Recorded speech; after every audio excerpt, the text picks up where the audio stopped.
November soybeans closed slightly higher, erasing the early losses that they had during the night session and early morning.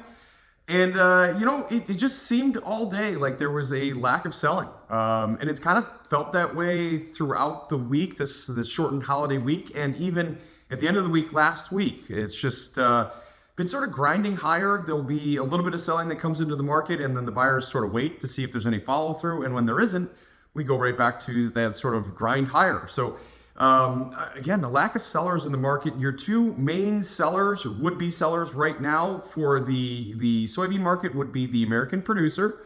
However, they seem to be content after selling quite a lot last week based on the first notice day of the September contract. So there was a lot of cash contracts that were due.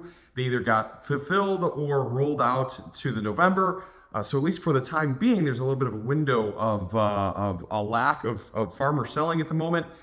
And then your managed money, your funds, they are covering some of their short positions. There just seems to be an overall risk-off sort of climate happening in markets.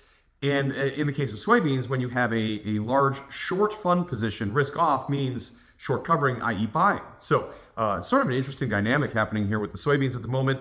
There are also some growing concerns about the dryness in Brazil, specifically in Mato Grosso. However, this is their dry season, and while there isn't a whole lot of rain, or hardly any rain, in the forecast through the middle of the month, if those rains do return for the later part of September, then they will start getting planted, potentially on time, but possibly a week or so late.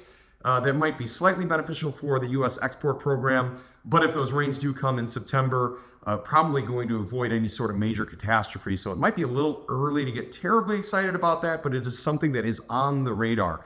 In the meantime, we will have our weekly export sales tomorrow, or sales report on Friday. That is a day later than usual because of the holiday on Monday, and the expectations are for 700 to 1.8 million metric tons. It's a very large range, and that compares to 2.472 million metric tons last week and 1.939 million metric tons for the same time last year. Just so we all know, our export sales that we've had so far for the marketing year that just started are well behind where they were this time last year, about 5 million metric tons.